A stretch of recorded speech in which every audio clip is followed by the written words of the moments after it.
10 common Facebook marketing mistakes. There are very common marketing mistakes that even promotion veterans commit on Facebook. It seems like even the very best of us are not immune to these common mistakes. It's a good idea if you want to save a lot of time, effort, and money at this point to become aware of these mistakes. This will decrease the likelihood that you will probably commit these same errors. Starting off paid campaigns with a bang. Do not start off your paid campaigns with a bang. Start with a free campaign first. Build your audience organically. Get some consumer intelligence. Then you should have the information you need to put together an experimental paid marketing campaign. Start low and slow. The worst thing you can do is to jump in with a massive budget and absolutely no clue. Starting a paid campaign with an immature page. If your page is very new or there's really not that much engagement yet, you might want to hold off on a paid campaign. You simply don't have enough target audience profiling information to base a successful paid campaign on. Using mass content posters with discovery tools. Many marketers use some sort of one-size-fits-all mass promotions tool for Facebook.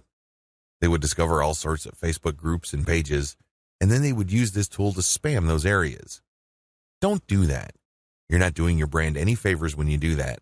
All you're really doing is you're spamming. It's only a matter of time until you get banned. Promoting direct affiliate links or direct sales page links. There's an old saying, you can lead a horse to water, but you can't make it drink. By the same token, you can get a lot of people on Facebook to click on your links, but don't expect them to convert once they go to that affiliate sales page or your own direct sales page. Why won't people buy? After all, they did click on your ad, right? Answer, they haven't been properly qualified. In many cases, they click out of curiosity. Maybe they clicked by mistake. Whatever the case, you still did not get a sale. Posting direct links is not the way to go. You have to build confidence. You have to build trust first.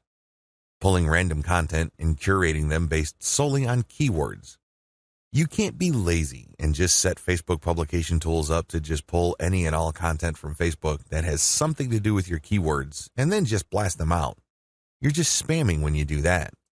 You have to be very deliberate and careful regarding the kind of content, whether curated or not, that you will associate with your brand. Rotating and republishing the same content over and over again.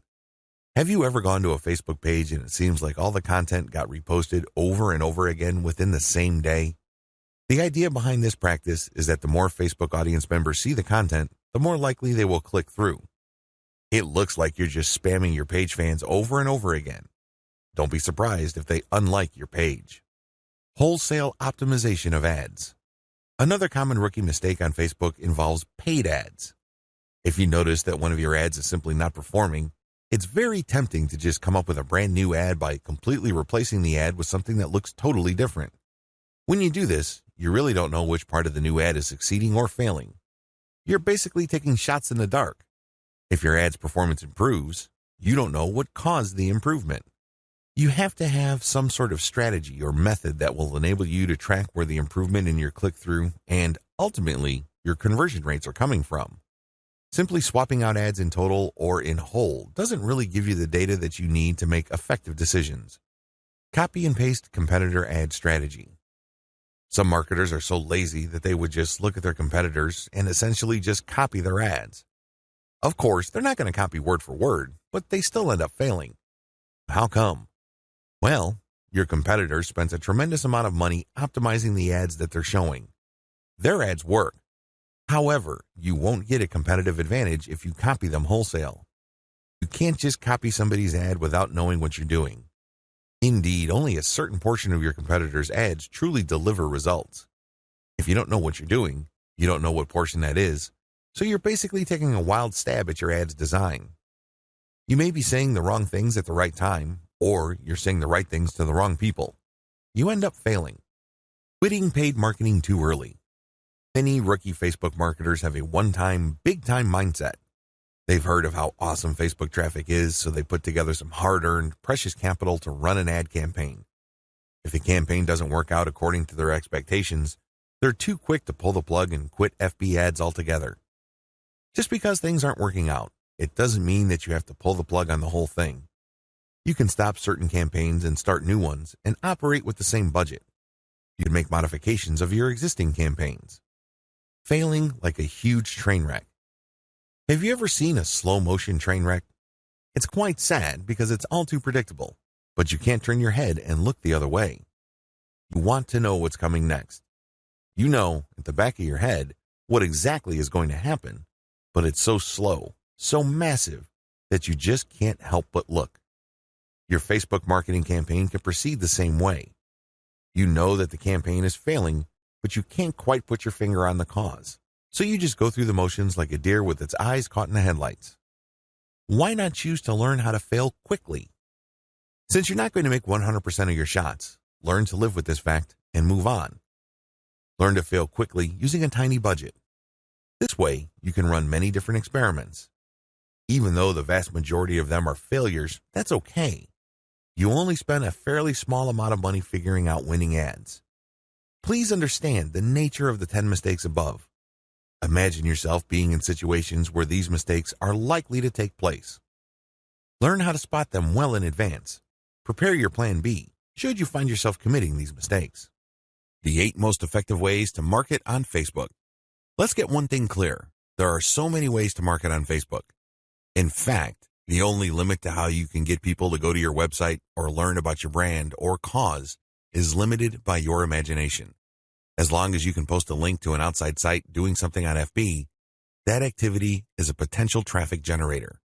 Still, regardless of the huge amount of possibilities there are to market on Facebook, 8 stand out in terms of efficiency, effectiveness, and return on investment. This is just a broad overview of what I will describe fully in this training. Facebook page marketing, Facebook group marketing, influencer page outreach, paid page boost campaigns, paid traffic campaign, paid lead generation campaign, Facebook pixel retargeting campaign, how to optimize your Facebook ad campaigns. This is a nice mix of both free and paid promotion methods on Facebook. Facebook group marketing. One of the most powerful ways to market on Facebook is through its group feature. Considering what's been going on with Facebook's algorithm for its Facebook pages, it's a good idea to have your own Facebook group as a backup. Although Facebook has been cutting back on the organic traffic it sends Facebook pages, it's still worth it to have a page because you get audience insights from it. Another great benefit of having a page is the fact that you can copy and paste content from that page to Facebook groups. When people see your content in a group, they not only see the content, but they can also see a like button. When they click that like button, you get a new Facebook page fan. The key benefit of having a Facebook group lies in visibility. Facebook has made it clear that they are tweaking their Facebook page to reward actual engagement. Apparently, Facebook groups are not as suppressed as Facebook pages. In terms of visibility, you stand to reach more of your group members than with the page. The problem with Facebook groups. While the visibility for a lot of people is quite good for Facebook groups, it depends on activity. If the individual group member is not all that active in your group, maybe the person isn't liking or commenting, they're not going to get as many notifications on their Facebook update section than somebody who is active. This is a big drawback. The vast majority of people who would join your own Facebook group are not going to be active. They're just there to read information. They're just there to sit back and check out what you have to offer. Here's how you promote using your own FB group. Create your own groups after your pages mature. The first thing that you need to know is that you should put up your Facebook group only after your page is matured. You want to know who your audience is on Facebook. You're not going to know that until you have a page up. Pay attention to the audience insights. The data set that you would get from that analytics portion of your Facebook management dashboard will let you know who to target. Once you have enough users, and this depends on your niche, you should then put up your group. Your group must be as identical as possible to your page. If you have a logo, put the same logo there. If you have some sort of motto, put the same motto or slogan there. The key here is to use your Facebook group as an extension of the brand that you're creating with your Facebook fan page. Give your group members a reason for coming back. This, of course, means original content or freshly curated content that you don't show on your Facebook fan page. You have to give people a reason for following you on as many different places on Facebook as possible. This, of course, boils down to premium content. Market to other groups. This is the most important part of Facebook group marketing, because if you were to just build your own group as a supplemental source of traffic for your page, you're probably not going to grow all that much. You have to go to other groups which have already done a good job attracting the eyeballs that you want to attract. There has to be a tight fit between these groups and your niche.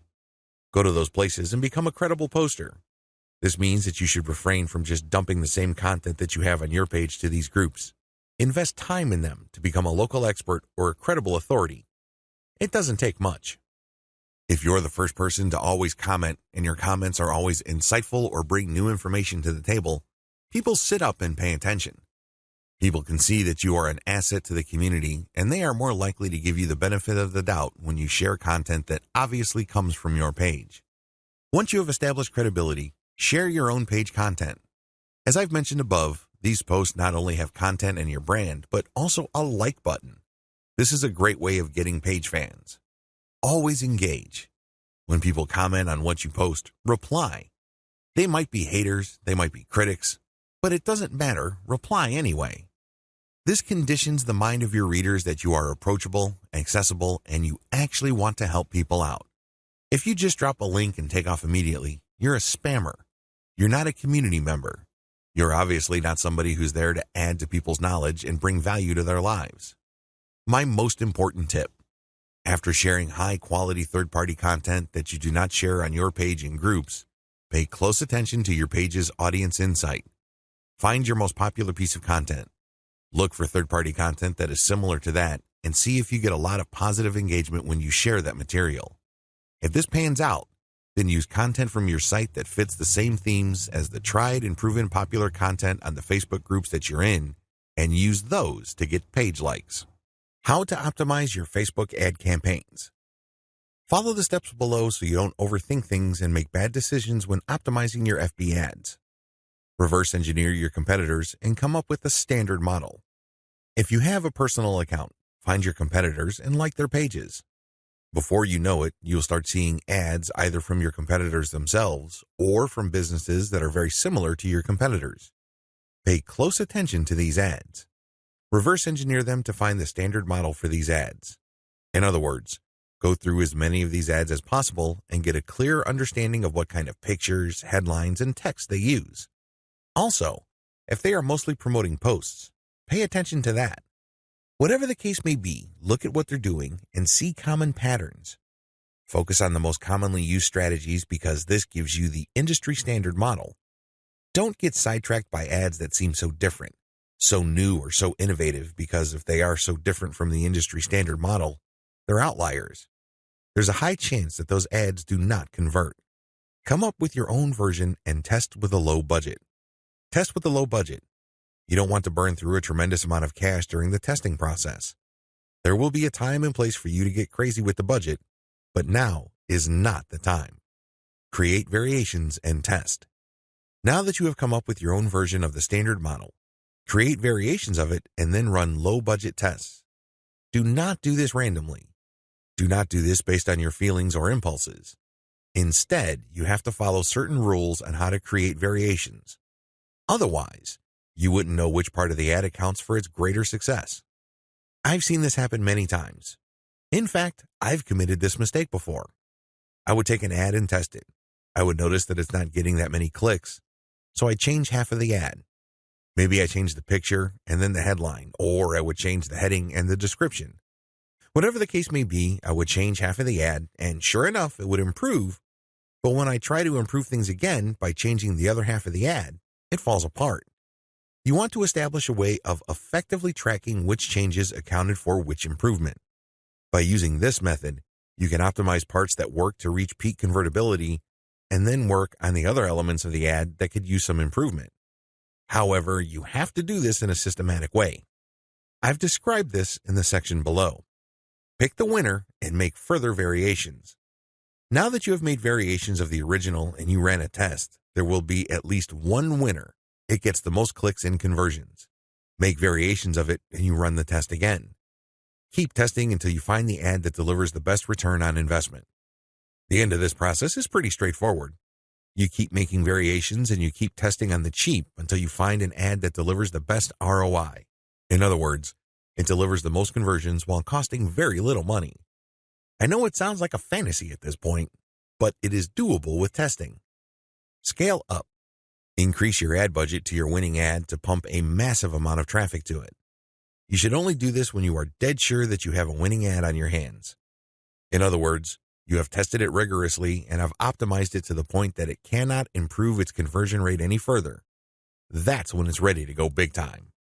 Make sure you optimize on an elemental level. The big problem with the ad optimization method I described above is how do you know which part of the ad to change up? How do you know which part of the ad to optimize? Wholesale variations do not work. You can't just take an ad, see that it doesn't work, replace it with a completely different ad, see that it doesn't work, and then repeat that process. Even if you're spending very little money, it still burns a tremendous amount of time, effort, and opportunities. You need to have a better way to turbocharge your results. Vary on an element-by-element basis. I would take an ad, and I would restrict my optimization to a specific element of that ad. Every ad actually has many elements. There's the graphics, the heading, the description, the link. I would start with one element, and I will come up with different versions. The most obvious part is the picture. So I'd play around with the different pictures and see which gets the most clicks. I would then come up with a variation of that picture and see if I can improve my click-through rate. Again, I'm spending very little money here. I just want to see an improvement in click-through rate for that element that I'm varying. Once I have reached a plateau and I can't improve any more on that element, I would then switch to another element. For example, if I'm running a campaign for dog food and I notice that my best performing picture after a series of variations is a picture of a chihuahua that seems to be smiling, I will keep that picture, but then I will then switch to the next element of the ad, which is the headline. I would then keep varying the headline to see if I can improve the conversion rate of that ad. Once I've reached the ceiling or a plateau for improvements in conversions due to headline changes, I then move to the description. Do you see how this works? You know that you have to vary an element if you keep picking the winning variation. You do this with small tests until the whole ad is optimized. After all elements have been optimized, scale up your ad buy. Once I've gotten an ad that converts much better than its original form, and I've gone through all the elements, now is the time to scale up. This is where I pour quite a large amount of cash into my Facebook ad campaign to boost traffic.